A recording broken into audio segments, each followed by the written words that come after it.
I had a request from an individual in regards to the engine in my 1990 Volkswagen Fox. So this video is just kind of a brief overall of what I've done to the engine as far as work and modifications to it. The car is from the factory was not very quick. I think these were rated something about 21 seconds and a quarter mile. Last time I ran this on a track, I was running I ran a 1699 at best at 86 miles an hour. So I've done some improvements to the engine, a little bit on the suspension, and I'm going to cover that in the video. This is just kind of a quick view of the car. It's all original except for a few modifications. So anyway, here we go. Okay, here's my 1990 Volkswagen Fox engine. It's a 1.8 liter inline 4-cylinder. It's still a front-wheel drive vehicle. If you're familiar with the Fox, then you would be aware of that. It's a BX platform, so it's similar to the older Passats and the Quantum and Dasher. They were inline 4s, front-wheel drive. Anyway, as far as modifications to this car, I'm running a Weber 3236 DF EV carburetor, which that would be right here. And there's a K&N carburetor air cleaner adapter plate that allows me to run this Mr. Gasket air cleaner, the chrome air cleaner. And I also have a Professional Products inline street filter. Part number is 10216. That would be the fuel filter right here, and that leads to my carburetor. As you can see, I'm also running a Summit fuel gauge, and that Summit gauge would be a SUM-G2932, and that feeds right into the back of the carburetor here. And I am running braided fuel lines, so as you could very well see. I also have a Holley fuel pressure regulator, which is right here, and I have it set for 2.5 psi. The highest pressure for the Weber carburetor is recommended is 3 psi at the maximum. 2.5 is preferred, so that's where I have the pressure regulator set. So being that it was converted from fuel injection to a carburetor, I'm running a Pierce manifold, which is actually for a Rabbit, a Mach 1 Rabbit. And I also had to buy some plugs to put in the ejector ports. Those came from Tune Tektronix. I always get their name incorrect. Tektronix Tuning, or TT, as most people refer to them. So you'll hear me say, it's a TT something or another. Anyhow, which now that leads me to the valve cover. This valve cover is out of a Corrado G60, and I'm also running a TT adjustable cam sprocket, and I'm running about 2 degrees advance on the sprocket with about 6 degrees advance at the distributor. So that gives me about 8 degrees altogether. I do have a TT Sports Cam, which is a 268-degree hydraulic camshaft. So it helps it breathe a little bit better. And the exhaust manifold is out of an Audi 80. It's a dual port exhaust. A lot of people look for the Dasher dual port exhaust. It's the same thing. And I've had to make a, because they're very difficult to find, the downpipe. So I had a friend of mine make up a short header for me that goes to the catalytic converter from here.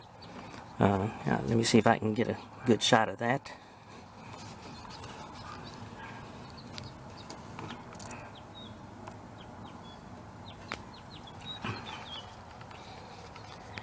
I also have a, which it's a little difficult to see, but I am running a oxygen sensor, which is tied to a air to fuel ratio gauge that I have inside the vehicle as well.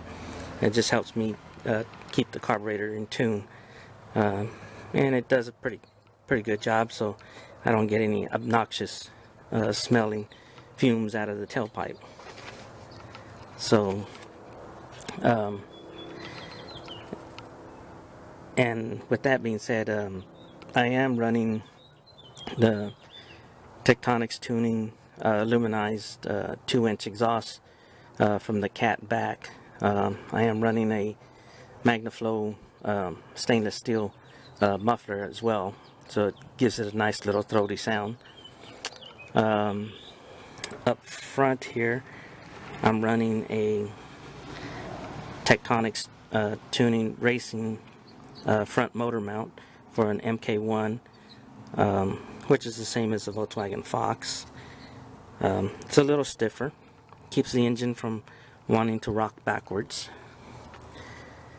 So, excuse me, I'm also running some 34 Motorsport track density motor mounts, which depending on how smoothly your engine runs, you can get quite a bit of vibration in your cabin. They pretty much look identical to your stock motor mounts. Let me see if I can get close enough so you can see that.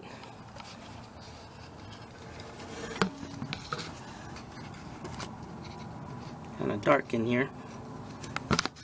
Like I was saying, had to get some lighting under the car. It's getting a little dark.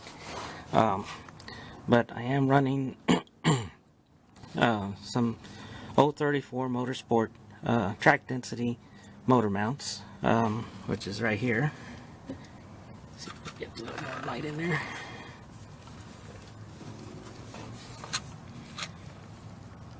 There we go.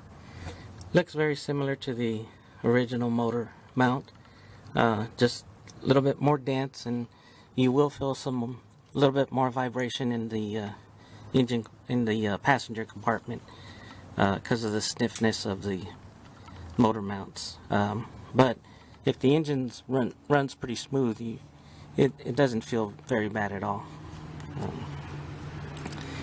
And I did add a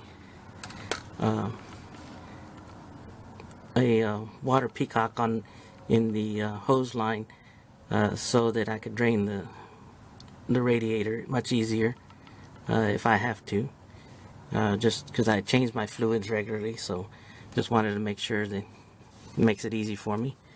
And down here you can see the custom short header that I had made for the car. Makes it run pretty torquey, which is good on the low end. It helps launch you off the line pretty good. And as far as the since I'm down here, I did update all my bushings for the sway bar down here, is that they were pretty worn out and wasn't working very well anymore. I was getting some clunking going on, and you can also see my transmission mount, which also has a poly bushing, which helps keep the transmission from moving side to side, and it keeps it from rocking backwards too when you launch the car pretty hard. I found that I had difficulty shifting on hard launches. By adding this in, I was able to eliminate that problem. So get a close-up of it.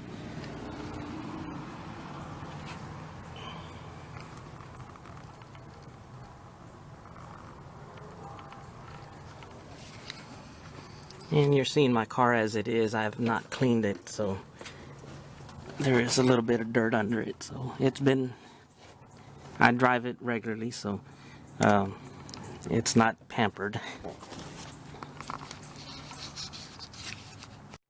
Okay, I'm back to the top of the engine here.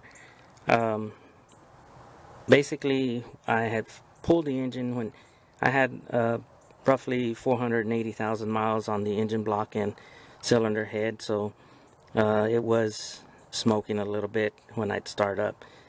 So I sent the block out to be cleaned and had the crank polished, had the cylinder head gone through, put new valves, new lifters, just had it reworked completely. So it's all still original to the car. And other than the cam, I did replace the cam. But I've added a few things. I am running Taylor Thunderbolt 8.2 wires on this, and you can see I have some fiberglass heat shield boots on my plug wires. The plugs that I'm running, they're made by Pilot Automotive. They're called Nitro spark plugs. SP-NP23 is the number on them.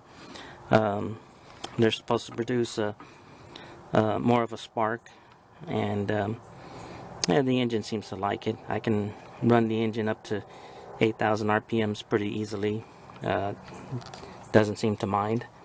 Kind of hard to see back here, but I am running a MSD 2 Blaster 2 coil, so it'll give it a little bit more spark than the OEM. And I did change the cluster out. It's because my analog cluster was the printed circuit board on the back was delaminating severely, so half my cluster wouldn't work anymore. So I've gone to a cluster from Speed Hut. It's custom made, so I've had to put some additional sensors in just to adapt to the gauge, to make all the gauges work properly. So I have a water temperature gauge here that takes care, actually replaces the original one. I do still have the original one so that I can have a warning light, and then I have on oil temperature oil pressure gauge here that replaces the original one. This car actually has two gauges. I mean two oil pressure sensors. This being one of them here on top of where the oil filter's at, and then there's another one right back here at the back of the head, cylinder head. So it's kind of hard to see back there. So those are some of the things I've done in regards to this engine. I did go with the Victor Rein's complete gasket set. A little pricey, but works pretty good. I haven't had any trouble with oil leaks, even though I run the engine pretty hard. Did upgrade to rather than a cork gasket on the valve cover, it's a rubber gasket. Works pretty good. I haven't had any oil leaks. As you see it, this is how my car engine is. I haven't really cleaned it, but it could use a good clean, washing. You can see some dirt and stuff down in there. But anyhow, the pistons are original in it. I just had them cleaned and made sure all the surfaces are good, and had all that done at a machine shop. So everything still pretty solid in the engine. Right now I've got over 500,000 miles on it, and it runs pretty good still. I do have a Bosch distributor. I replaced the original because the original one, the gear was pretty well worn, so I've replaced that. And I also do have a Motorsport 034 Motorsport transmission mount as well, that helps keep the transmission stable. Like I was talking earlier, that I've had I did have some trouble shifting at high speeds and high RPMs, so that resolved all my issues with that, just because I had too much movement in the engine and transmission when I was running it pretty hard. As far as in the rear of the car, I do have what's called an O-bar. They were custom made. Works like a sway bar in the rear of the car, and I did replace all the strut components, as far as bearings, strut bearings, all the bushings, all the boots, and I'm running the sports series from Soch. Yeah, I believe that's what they were. Yeah, that's their. They have a touring, and then they have a sports touring, and I'm running the stiffer ones that they offered. I have found that I probably will go back to Bilsteins. I did prefer the Bilsteins. They were unavailable at the time, but I see that they're available again. You can't buy them in complete sets. You have to kind of mix and match to get the Bilsteins to work. But otherwise, they are. I think they're much better. The car had a little bit better control, but it's still not a bad ride. Still pretty good. The other thing I've done is I have upgraded the lights on this car. These are made by Pilot as well. Pilot Automotive. They are SAE approved and DOT approved. So I had no problem with inspections in regards to that. But I did upgrade the lighting system, so I have relays in here that I purchased, this wire harness, so that I could upgrade the electrical system so I can run H4 lights in it. So it gives me better visibility at night. So they work pretty good. I would recommend, if you have the money to convert over, I would do so. Or the other option is, if you can afford them, Gila makes very good lights as well, as far as the seal beam's concerned. So that's just something to keep in mind if you have the money. Other than that, the only other thing I think I haven't covered was I do have a Moroso breather for the valve cover. It's a chrome breather. Adds a little bling to the engine, but it serves its purpose. Other than that, and you can see that I do run AMSOIL in the car, because they do offer a line for the older vehicles that still have it has some zinc and phosphorus in the oil, which a lot of the older engines use as lubricants in the cylinder walls. So the car seems to love it. Runs good. I'm getting like 37 miles to a gallon on the highway, cruising along, and at highway speeds, between 65 and 70 most of the way. So other than that, everything else is pretty much stock on the engine. Probably the most difficult thing in the conversion to carburetor was just coming up with a way to have your pedal cable here attached to your carburetor, because it sits so far down. You got to come over the top of that valve cover, so that takes a little bit of ingenuity to come up with a way to make that work without rubbing on top of the valve cover there. But other than that, as you can see, and this is where they can check emissions. Also, they can pull that cap and check emissions through there. I have not had any issues. Car runs pretty good as far as emissions wise. Haven't had any issues. So I'm going to start it up here in just a minute so you can hear it run.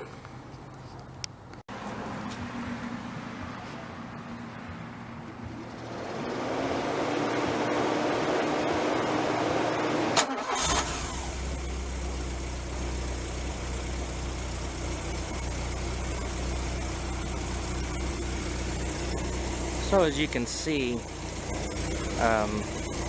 the Fox is running pretty good. It starts up right away, has no hesitation of starting. It is a little lopey because of the performance cam that's in it. That it's like I said, it's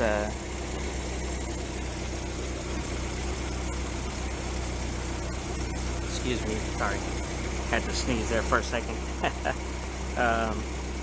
But it is a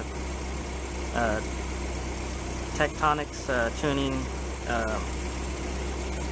268 degree cam. It's a hydraulic cam.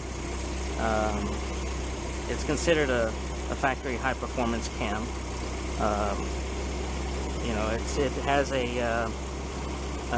226 degree and 225 degree duration with a 0.44 lift.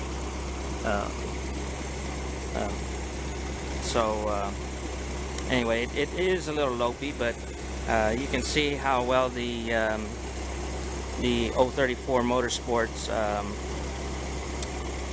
motor mounts keep the engine pretty stable, so it doesn't have much of a rocking to it, even though it's got a lopey cam.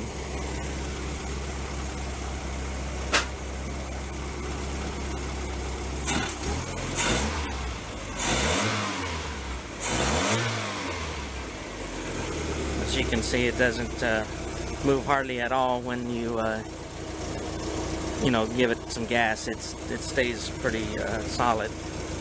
So anyhow, if you have any questions, comments, please post them. I'll get to them as I can, and I'll try to reply. And be kind. This is an old car. Like I said, it's a 1990, and considering the fact that originally these cars, quarter mile speeds were considered to be like about 21 seconds in a quarter mile. So I believe the factory horsepower was something like 81 horsepower. So they didn't make a lot of power. Based on what I could calculate on my track time speeds for a quarter mile, I'm putting down about 116 horsepower at the wheels, so which I think is running pretty darn good compared to factory original. So crazy thing, if you look at the front of the car here, looks like that air cleaner should be sticking out the hood, but believe it or not, that hood closes just fine without having to modify it at all. So anyway, hope you enjoyed the video, and hope you have fun with your Fox.